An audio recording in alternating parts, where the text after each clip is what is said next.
Might have been like maybe five or six of us that came up with the concept, and then it just evolved from that point on. Did the show The A-Team have that influence on y'all wanting that name though? Yeah, kind of.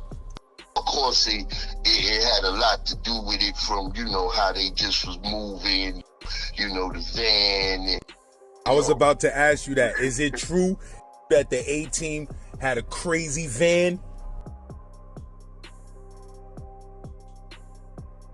To the top, we products of hip-hop. From flipping cane in the spot to letting off gunshots. You need to stop with that watered down hip-hop. Ayo, LAZ, make sure you check that single and video from Chief Cherokee and Royal Flush. It's called Video Music Box. Check the description and the comment section for the Spotify link to the song. Ayo, LAZ, if you pushing a good vehicle, make sure you pull up on my bros in Brooklyn, in East New York, 225 Montauk, you heard? Brooklyn Splash. This is a father and son black owned business car wash that's popping in BK. Make sure you pull up, tell them LAZ, Z-Man Suicide Polo with the Ski Man sent you, you heard? Let me tell you about this time when I first went to LA. It was 1984. 1984, I was supposed to what happened is I was in the streets 84. I was denying my true dream was to box and be a world champion. But in 84, I had got arrested illegally by, like I told you that story already, Detective James A. Garcia.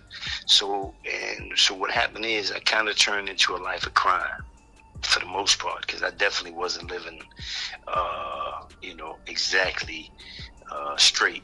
So what happened is I met some Colombians, and they was big. Back then, 84, if anybody knows, Colombians, you got the Colombian connection, you're a superstar. So anyway, all of a sudden I got the Colombian connection. I can't remember how we met him. I think I met him through my brother who's deceased now. That's pretty sure how I met him, because he was one of them OJ drivers. I think I told you about OJ before, and that's how I got my first arrest. I was in an OJ cab. So he had an OJ, so he used to meet people. So anyway, like I said, he was driving around. This dude, his name was, I'll give him the name of Mike, whatever. And so he was driving him around. They start talking. They start making moves. So he told me about it. So of course now I'm in there. You understand me? I'm the brother. I'm the more wild one, right? My brother's more like smooth. He like to drive people around. He's a cab driver, whatever. Stylish, classy, but still a cab driver. Me, I'm more wild. I'm ready. I got all kinds of ideas in my head. So when he told me, all right, we cool, blah, blah, blah. I remember one time, because they gave me a nice apartment. I was up there in Riverdale, up there in Yonkers. I forgot what them projects are called. Riverview, Towers, River Park, one of them. They not as nice as they used to be, but back then in the 80s, man, listen, I had a terrace right overlooking the Hudson River. I was up on the 15th floor. All kinds of chicks were coming up there, you understand me? I'm young, still in my teens. So anyway, I got my own crib. And I remember dude came by a couple of times and brought a couple of chicks over. We had a good time. So anyway, I caught myself staying up 2 or 3 nights in a row, sniffing mad coke, to stay up. And I caught myself one night throwing up, realizing, damn, what you doing to yourself? Now, I'm telling you, I'm like 19 years old. But I'm living like I'm Scarface. I'm even calling myself Scarface. That's how, and that's my capabilities if I wanted to be Scarface. I mean, I'm just saying. Like I said, the Colombians, they had, I could see ounces of cocaine, pink cocaine with whatever it is. The point is that I could access whatever I wanted, and people knew that already. So actually, people thought I was Colombian. Let me put it like that. So what happened? Oh yeah, I decided I gotta go. I gotta get back into my boxing. My life back into boxing. Like I said, I started throwing up one night and realized I'm throwing up because I'm sniffing coke and I'm not eating and I'm drinking and I'm staying up 3 nights in a row. And it was bad. And I just said, I can't do this anymore. I had to drop everything. I just said, you know what?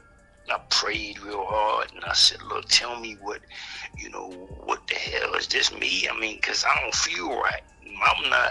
This is not me. I didn't like being around that kind of environment. And I'm telling you, it was an environment, them environments you hear about. You understand me? I had all kinds of women at my, whatever, if I wanted, what I'm saying? I go to any club and I usually leave with the baddest bitch. Why? Because whatever they, I don't know why, but, I'm just telling you that's the way it was. So, but with all that said, I was very, very unhappy. I was miserable. I caught myself being miserable. I didn't know it until that day or night, whatever it was, when I started just feeling real. I felt a lot of pain and real disgusted with myself.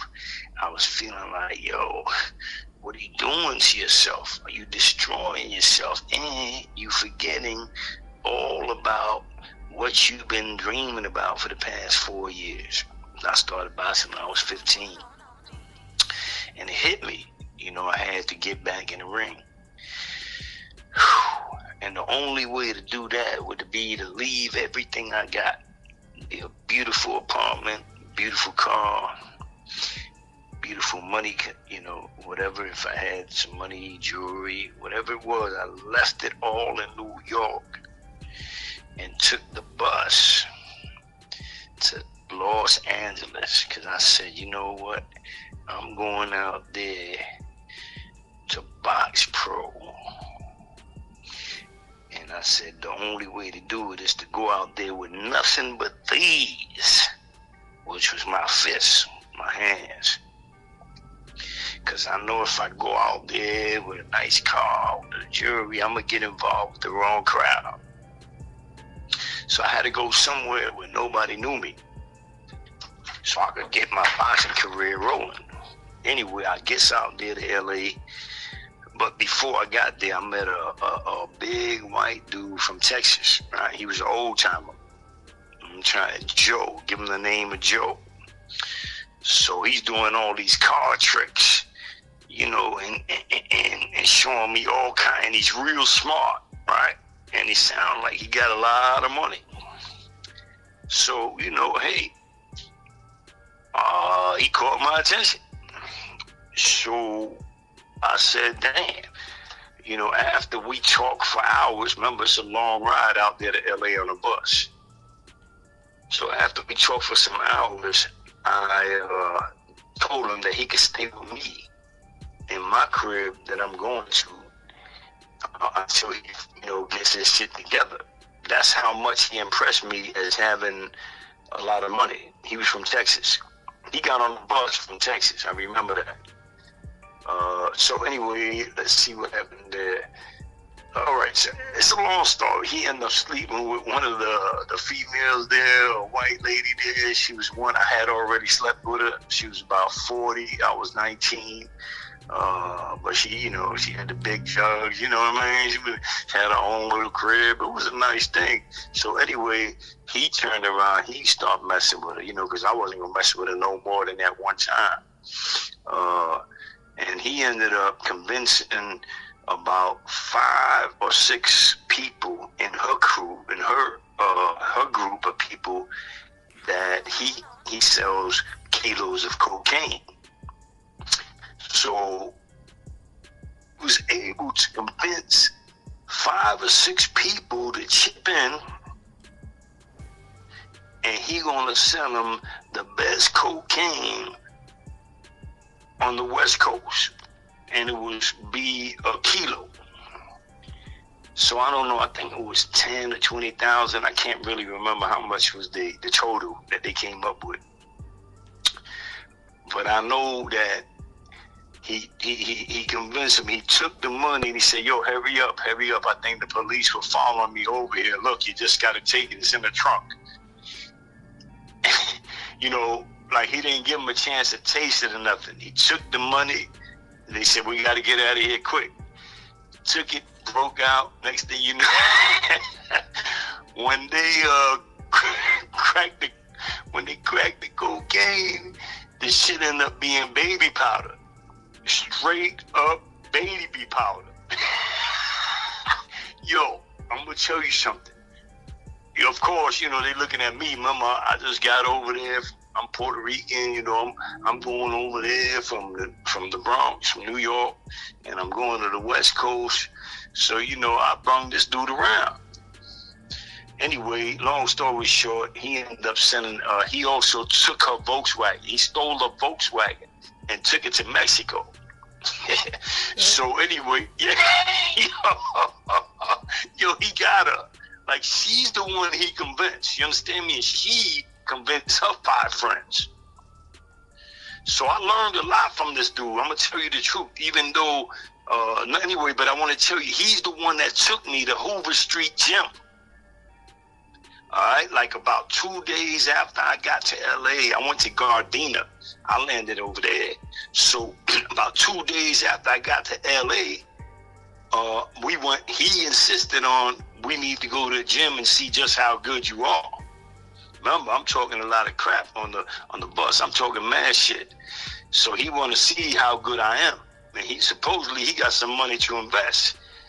Now remember, I wasn't really training when I was in New York. And the bus ride, I don't know if it's 4 days or something like that. I know it's a long ride, 3, 4. But I always been overconfident. I'm not going to lie about that. My boxing career, I was always overconfident to a fault. So when I got there, I was like, all right with it. I said, go with the gym, no problem. We're going to spar with whoever's there. So he ends up picking Hoover Street Gym. Now, Hoover Street Gym is the Hoover, you know, the Crips is out there. I don't know that at the time. I'm coming from the Bronx. I don't know anything about that at the time. I'm gonna be honest. But I go into the gym with him, and you know, he got the big ass Texas hat. He's a big white dude, and we in Hoover Street Gym, and I got a big ass afro, you know, like some curly shit. You know what I'm saying? I'm on some fly shit. And y'all still got that money from that fake key? Oh no, he did the kilo shit after this. Remember when we first got to LA, I might have mixed you up. When we first got to LA, we went to Hoover Street Gym. That was the first move he made. Like, remember, he trying to get rich. I didn't know that. I thought he was already rich. But he came there scheming. I didn't know that. So he basically played me. So first got there, 2 days later, we was in Hoover Street Gym. And what was this guy's name? Oh man.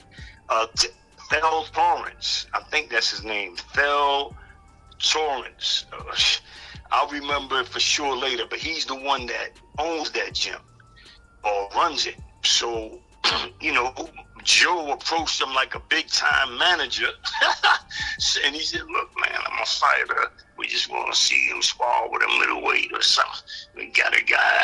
All right, so good. So now they set me up with a dude to spar with him, right? Now I look at the dude, man, he's definitely bigger than me. And I didn't say nothing to him because I was on some real rugged shit too. Like, if a dude ain't saying nothing or he ain't trying to give me the eye contact, well, fuck him. You know, I'm just as good as anybody. So when I was getting ready, I noticed the dude really wasn't talking to his corner or nothing. So when we get in the ring, now remember, I know Joe is watching. I'm thinking he's a millionaire. So, you know, I got to try to impress him. Well, I'll tell you, I'm going at this dude, man. This dude got a stone cold hard defense, right? I could tell he's heavier than me. I could tell he's bigger than me. Now, remember something about boxing and gyms. When you step to a gym out of nowhere, right, like we did, we went for street gym out of nowhere.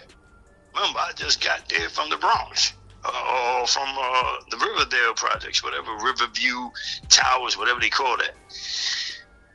But, you know, I was moving in the Bronx, or, you know, as far as my girlfriend goes, she lived in Bronx, in Morris Avenue. In fact, where those babies just died from the fentanyl, which just pisses me off.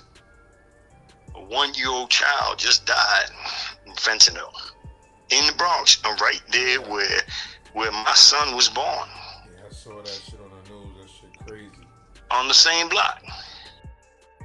We, you know, like I said, when you walk into a gym, any gym that's been established, you know, been there 2 years, even if it's been just 2 months, and, you know, and you say, look, I need my guy, he's a middleweight, I need him to spar with, you know, you got somebody he can spar with. So the coach there, you know, you ain't coming in there to beat somebody up.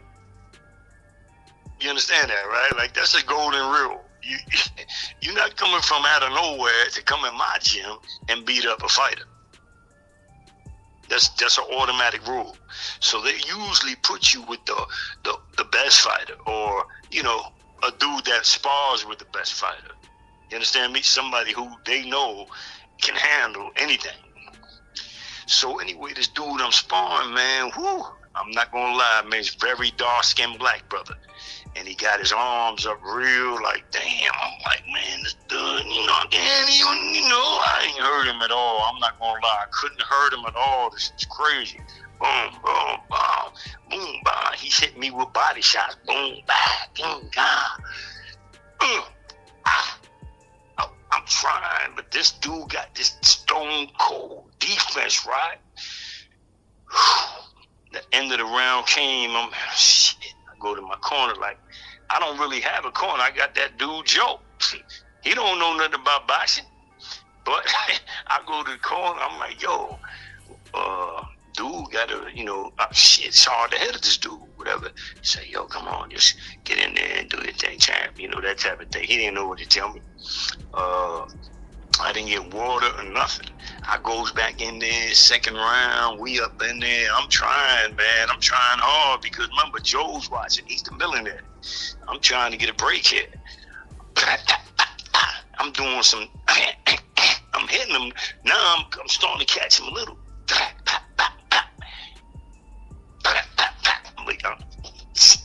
Shit was too even for me, right? Like, that's not what I wanted. Shit was back and forth. And he was hitting me with a lot of body blows. So anyway, after the second round, that was the hit. I was pretty much done. I'm not gonna lie. Like I told you, I didn't train. I did the 4 days on the bus. I was very old. I always was like that. It didn't matter. I didn't have to train. I go to any gym and challenge whoever was there. And from what I remember, I always beat the best fighter coming from off the streets. So this is what I was used to. But this, damn, this was a lot different. Anyway, what I found out, he was a deaf mute. Right? He was a professional, but he was a deaf mute. And he was a big light heavyweight. Push come to, I'm just saying, I'm not gonna lie, I had to run to the toilet and vomit. I vomit and I spit up blood. Alright, and Joe came up in there and asked me, he said, yo, what? And I told him the truth, man, that I was fucking around with drugs. And that's what I was spitting up. So that taught me a hard lesson. And from that point on, I cleaned up my act. and I never did no hard drugs again as long as I was boxing. But my point to you, I wanted to tell you a quick story about being there. I used to live on 68th and Main Street in South Central. I had rented a house. You know, I had a house with what you see on TV with the bars on the window, bars on the, you know, the garage, you know, bars everywhere on the window, the door, you know. So I had brung my dog. I'll tell you a story a long time about that. But Lobo was my dog. He was a wild dog I found in the streets, and we became buddies. And so I took him from when I moved from the Hollywood area to South Central. I took him with me. So Lobo once in a while would disappear, and I got kind of used to it. But one night, it was about 3 in the morning, and I was knocked out sleeping. Well, let me tell you why I'm telling you this story, because I'm gonna tell you that that was in the Crip neighborhood. There was Crips, and you know, LA. I don't want to tell you the story why, because I think this is what gave me a lot of advantage being in New York State prisons, because out there in LA, you look sweet, but there's nothing, yo. You see the most laid back dudes that be the most dangerous dudes. So what happened, this particular time I had met 2 of the brothers that lived on that block, you know, naturally right up there for a while. So we had great conversation. I told him, look, I'm just from the Bronx. I'm not down with anything. I'm just fighting out here, blah, blah, blah. So he liked that. Plus, I had a heavy bag in the back outside. So dudes know I was a boxer. You know, I had the heavy bag in the back. That's the only thing I had back there. And I hit it all the time. So we had a good conversation. I asked him, I said, yo, man, why y'all don't, you know, ever since I've been here, your brother's been like, I ain't never had no problems with anybody. Like, you know, why y'all dudes don't mind me living here? Now I gotta ask you, man, because now I'm interested.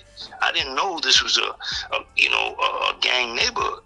You understand me, right? So I'm asking them because, you know, hey, I'm a heavy hitter.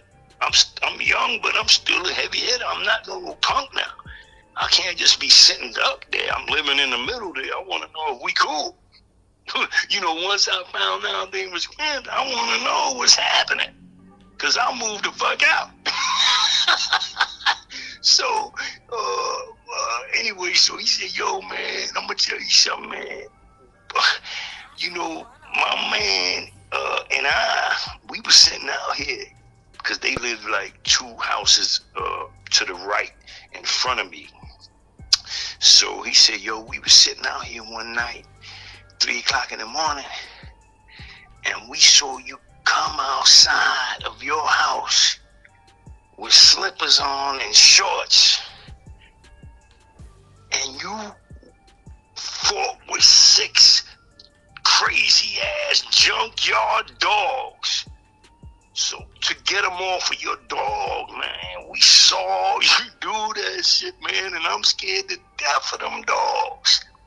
And you came outside and you started boxing dogs to get them off of your dog.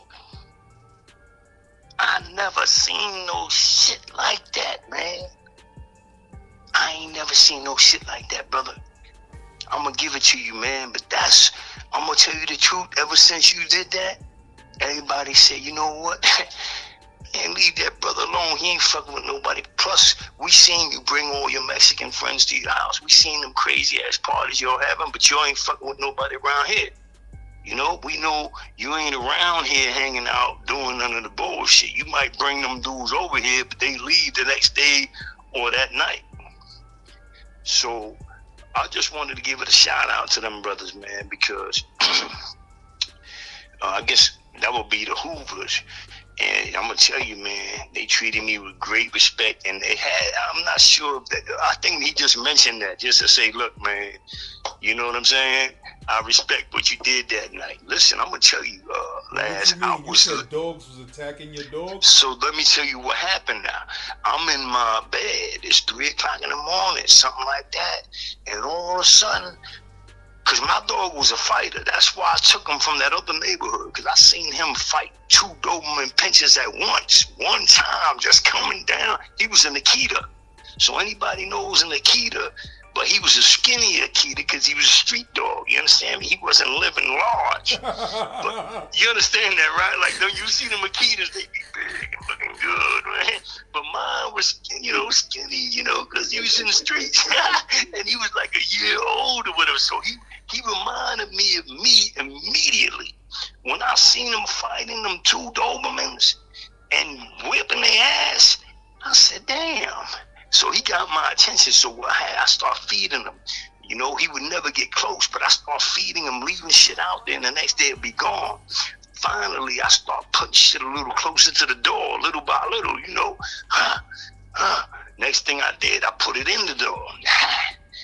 Shit, Lobo finally came inside and grabbed that shit. Oh, man. Anyway, make a long story short, I fell in love with that dog. So I was sleeping in the middle of the night. All I hear was dogs barking and fighting. I knew immediately that it was Lobo.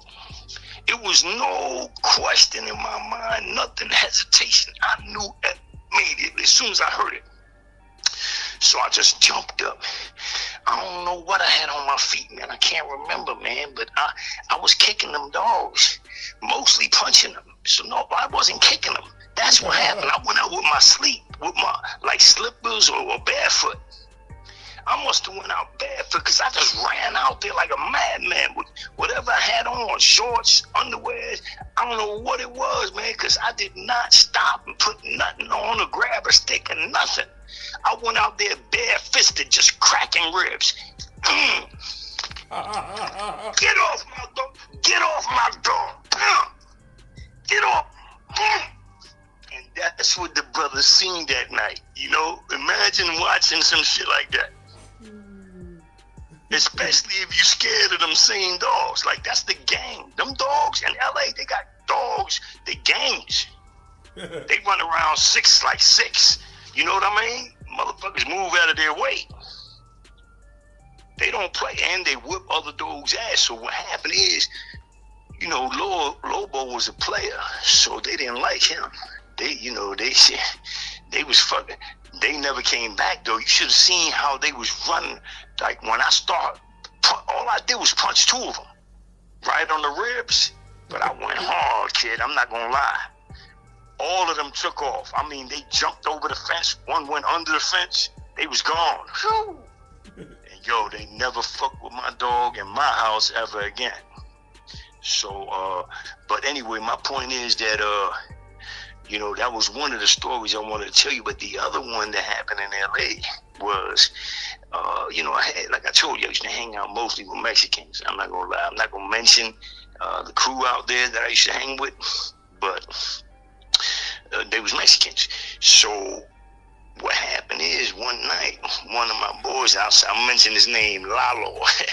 Little Lalo convinced me to go out with him. Now, I used to go out like every week out there. I'm not gonna lie. You know how it is, 19 years old, got a warrant in New York. The Navy might be looking for me as far as I'm concerned. I'm AWOL. So I'm going out every weekend for the most part. After, I train and all that, I'm boxing, but I'm kind of famous out there in LA because I'm boxing pro. I did a TV commercial. I got a mural up on the wall. My dudes, they crazy about me. So they always want me to go out with them because they know I'll be breaking my right hand every weekend. So they don't mind, come on, So anyways, Lala took me out to the spot. I don't know what it was. It was some kind of club. And, unfortunately, like I said, out there in LA, man, for the most part, everything is gangs. You know what I mean? Like, you ain't going to one of them East, and it was in East LA, by the way. You're not going to an East LA nightclub. and don't expect there to be no, vatos there that's very interested in who the fuck this 6 foot dude, this 6 footer is with the leather jacket. So, yeah, I wasn't dressing like no gangster or nothing like that. I'm dressing like a boxing superstar that's coming up. So when I go out to them clubs, I don't know why, but every weekend I had a fight. Every weekend. So one of these weekends, Lalo convinced me to go to this club in East LA.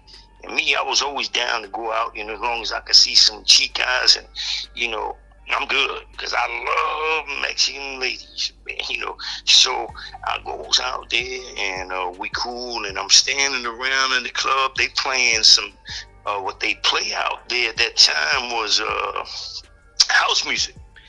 So I'm good with that. I'm feeling good. They playing house music. We standing around. Me and Lalo standing there. I'm standing there. I'm moving my head, I'm beating to the beat. And all of a sudden, these 2 chicks start walking by, like right in front of me, like real close. So the first one, she looked good, but the second one, she didn't look that good. But that first one, I couldn't help but to look at her when she went by, size her up, like, damn, why she got so close to me? So, but the second one, when she went by me, she put her 2 fingers like a peace sign. Now try to picture this. She put her 2 fingers like a peace sign and went down both my eyes with it. Like went down my face with the 2 fingers, like closing my eyes.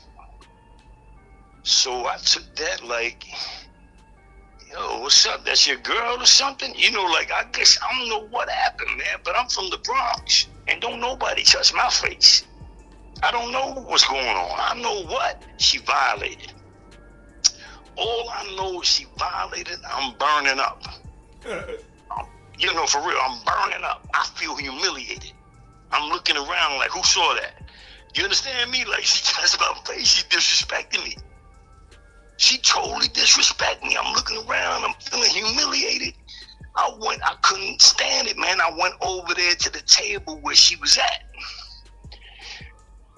And when I went over there, shit, she was with her friend, but she was with 4 other dudes. They all got up. Whew. Oh, man. So one came at me, like he looked like Rocky. So I just 2-pieced him. Real easy. It was real easy. I can't lie.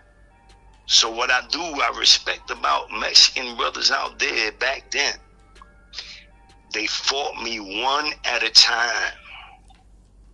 And that's my word. Like once this dude went down, the next dude stepped up to the plate. But boom, knocked his ass down easy with the same one too. I couldn't understand it later on when I thought about it, how all 4 of them went down with the same combination. Like, yo, you didn't see what I just did to homie? How about the next dude? All right, do it again. Boom. Like it was crazy. But the point I have to give them, man, with all due respect, they came one at a time. And remember, I'm taller than at least 3 of them. Anyway, we started, some other dudes came around, whatever happened, and the police came in there, rushed up in the club, and told me I better take my ass out of there. I'm getting kicked out of the club, which was not unusual. I used to get kicked out of clubs a lot. So police was kicking me out this time. So all right, cool, I'm out of here. So I goes out there. Goes in my car. I'm waiting for homeboy. I pick him up, Lalo. I still got to pick him up. I came with him. We're leaving together. Pick him up. I take him. I'm trying to leave. Yeah. Oh, right. This one dude when he was leaving, or two dude, whatever it was, he said, "Yo, I'ma kill you." Some shit like that. I said, and it's some funny shit, man, because I was a Rocky fan back in the day, so I said, "Go for it." That's my word. I never forget that. I said, "Go for it." So when we got outside, you know, I start my car. I'm trying to leave. These motherfuckers got me surrounded. They blocked with another car. They blocked with one car. There's like 7 on this side, 3 on the other side. They're blocking the way, so I can't leave. This one dude came up and swung a big stick at my face, you know, from the outside to my open car window. So when he did that, I blocked it with my arm, and it broke, and some of it fell in the car. So that's what I grabbed. I grabbed that shit and went outside with it, backed him down, bam, cracked him with it, got him on the ground. I was on top of him. You know, I'm tight now. I hate to get jumped. So, and I already whipped the ass, and what's wrong with it? Anyway, so I'm on top of him when the police come. Yo, you know, they separated us, whatever. Got me off him, put me to the side, and they, you know, go to handcuff me, right? There's just blood everywhere. So they handcuffed me, and when he handcuffed me, as soon as he handcuffed me, cracked me 5 times with the blackjack in the back of my head. I still got them scars to this day. I got the real LAPD speed knots, permanent scars. So when he was doing that, I was turning around like, "Yo, what the fuck's wrong with you? Yo, what's up?" You know, he didn't knock me out of nothing. I didn't even feel it. I knew he was hitting me. You understand me? Cause you hear, you know, you feel something. That shit didn't even harm me at all. But I still, like I told you, I got speed knots back there that I'm feeling right now. Scars. I had to go to the hospital. So anyway, so after all that, they took me in the police car. My mom told me, "Oh man, you lucky. We came just in time. That dude he was getting ready, you know, they tried to flip it around. Because I guess they realized they fucked up because they had cracked me in the head for no reason. Plus, I was already handcuffed. So they start trying to change the story around in the car, like, "Oh man, we got there just in time.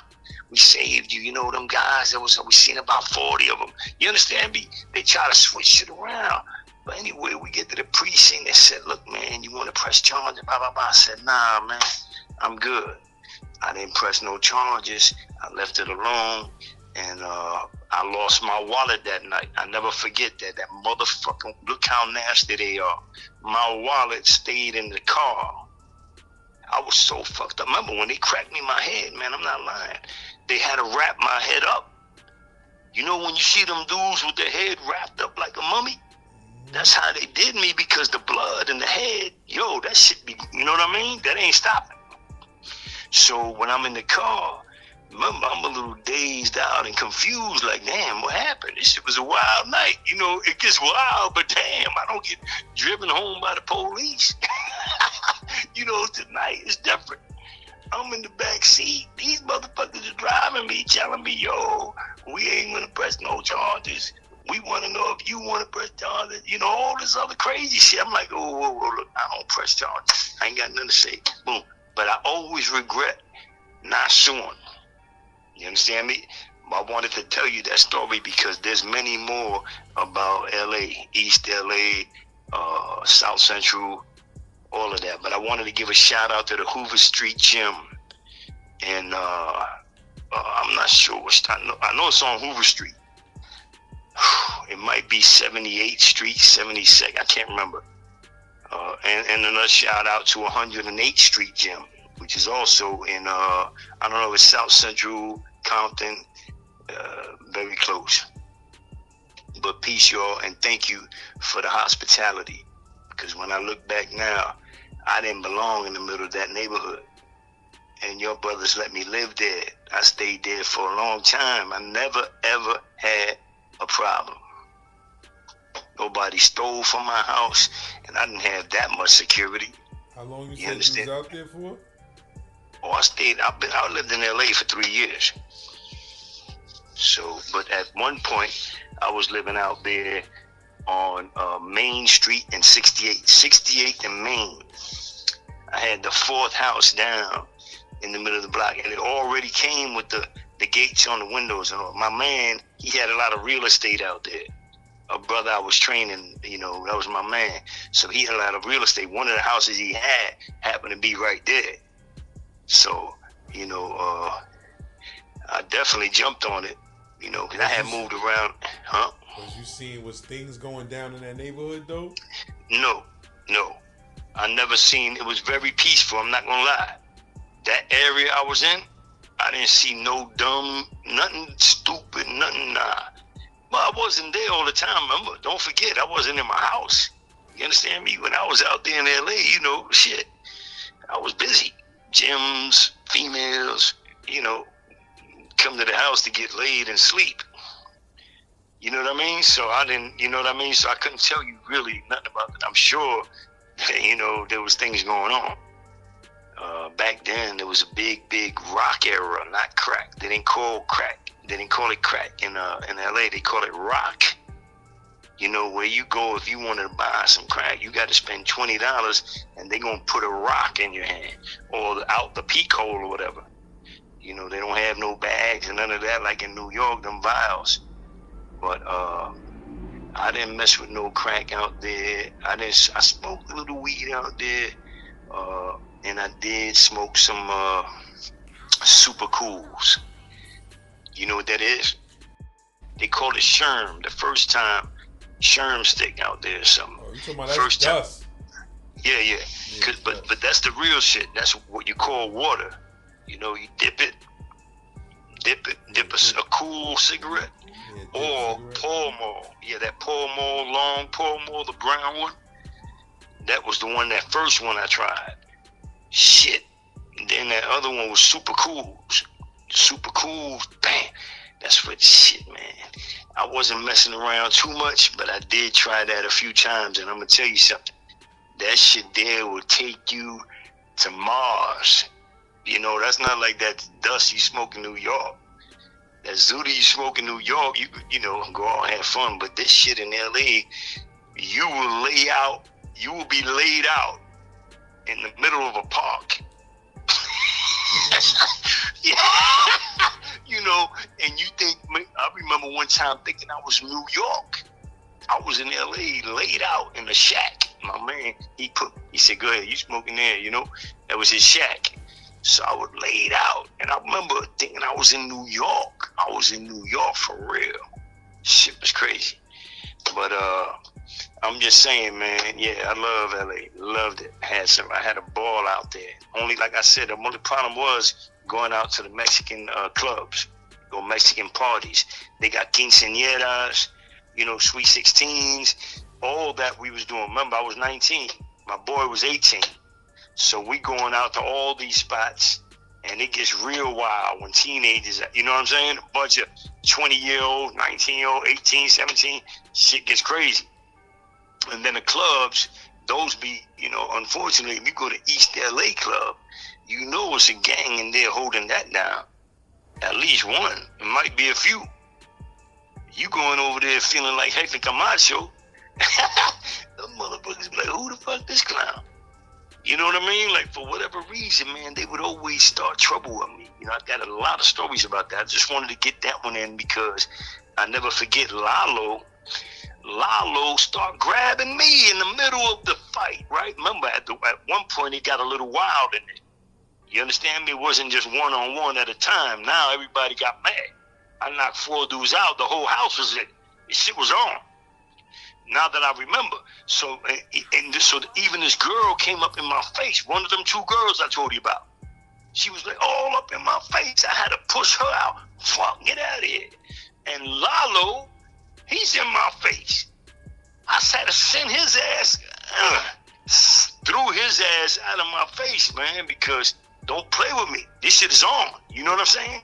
What you doing in my face? He was mad you knocked out some dudes too? No, I guess he was just trying to stop the shit. He knows I'm wild. Why the fuck you invited me out? You know how I get. You understand me? I'm not going to take no shit. I don't care if it's a gang over here and over there. Once they step on my shoes, it's on. So why you brung me out? Now all of a sudden you trying to hold me. And you can't do that. Like he's in my face, literally grabbing my chest, like, pushing me, trying to push me against the wall. I had a back fist him, you know what I mean? Like a back slap, and the bitch too, I ain't gonna lie, man. I can't lie, man. She got a back slap too. Yeah, I can't lie, man. When I'm in that mode, man, you know what I'm saying? You can't trust none of them. Yo, you gotta be serious, man. A bitch will come up and slash you, cut you, stab you. Don't get up in my face in the middle of a rumble. Because you have to get some too. It won't be the first time. You was the only Puerto Rican in the building? I'm the only Puerto Rican in the building. Because it is some Puerto Ricans in LA though, right? Oh, I met a couple. Yeah. Very well in my area, because I was really hanging out at around 18th Street, that area, 20th, Burlington Avenue, that kind of area there where, MS just started. It's a lot of gangs out there. It's about 15 gangs right in the same hood. And it's always on. So what happened is, after that, bro, remember, I came back, I had the head wrapped up, and I was living right there, 68th and Main. So we start hanging out a little, back with the fellas, Burlington Avenue, Pico Boulevard, we all tight. So, Lalo started telling dudes what happened. So Lalo and another brother told me, yo, man, what she did, she put your eyes, she put her fingers down your eyes like that. They showed me what she did. And I said, yeah, man, she disrespected me, Holmes. Because I used to talk like that, too, out there. You understand me? So I said, yo, she disrespected me, Holmes. She violated. And they said, yo, man. Yo, because they call me Bullet out there. Bullet. Bullet. Yo, Bullet, man, you out of your mind. Yo, man, when she did that shit, man, yo, you crazy, man. You know why she did that shit? Yo, Holmes, that means that she likes you.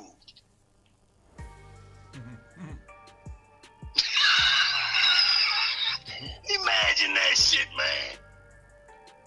Think about that.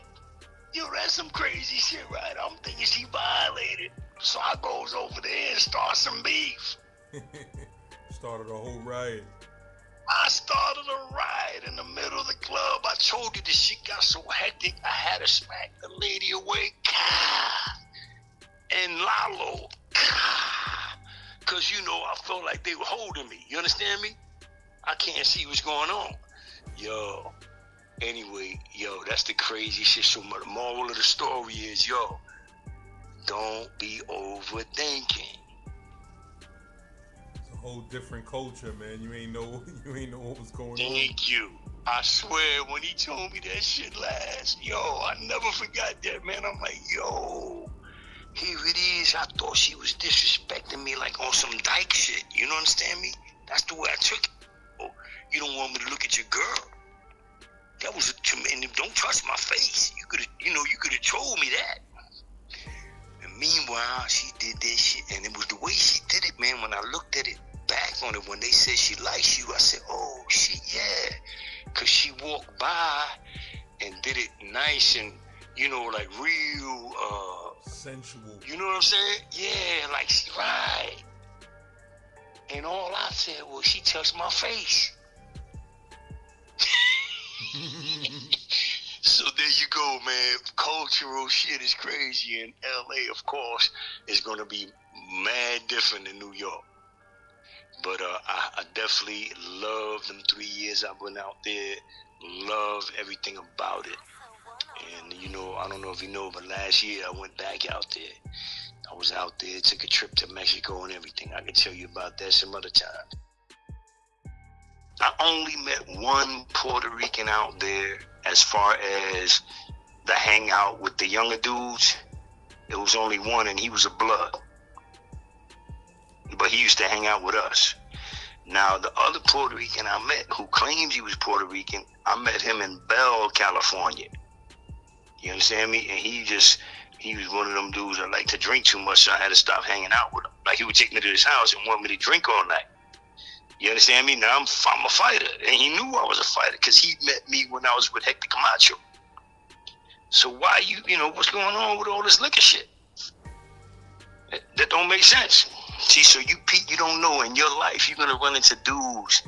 If you're trying to strive, you're going to run into dudes that come in this disguise. They come in a disguise and they're working for the devil. They're trying to bring you down. Act like you're... Misery loves company, man. Exactly. What's the point of you and cocaine? He's offering me liquor and cocaine. Every time I go to his house, that's what he want to do. Hold up. Didn't you see? I'm with Hector Camacho. He's going to manage me. I'm trying to be world champ. What's this all about? Why is this what you always want to do? Once you figure that out on a person, your best bet is to get far away from them. Because, and it could be somebody in your family. You have to be realistic. What are they doing to help or to assist or not trying to stop you? Because that's important. Intentions. What is their intent? See, his brother, what I figured it out. What is his intent? Why is it that he's always bringing out the liquor and the cocaine? What else, you know, what's going on? What you doing? You going to tell Camacho and them that's what I'm doing? Think about it. Right? What's the point? Now, you know I'm an up-and-coming fighter. What the liquor and the alcohol or liquor and the cocaine got to do with that? How is that going to advance my career? So that's all I'm saying, man. You know, you're going to run into people, they look real good, they act real good, they're great actors. But you need to study what they're doing, you know, to, like I said, if you're striving to do something. Because remember, not everybody's got that kind of motivation. And you don't have to be in this world. If you just want to cruise through it, that's on you.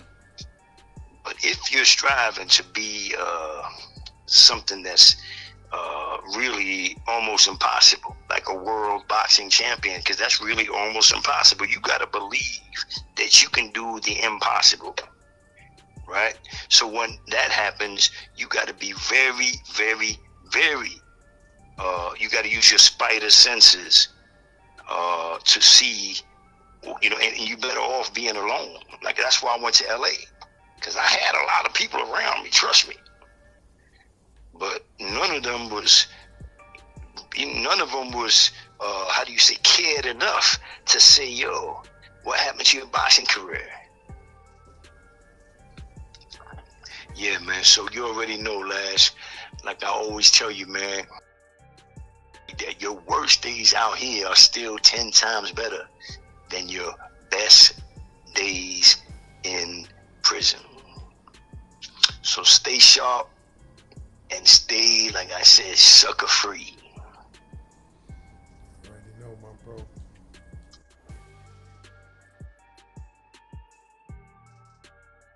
Might have been like maybe 5 or 6 of us that came up with the concept, and then, you know, it just evolved from that point on. Did the show, the A-Team, have that influence on y'all wanting that name, though? Yeah, kind of. Of course, it had a lot to do with it, from, you know, how they just was moving, you know, the van. And, I was about to ask you that. Is it true that the A-Team had a crazy van?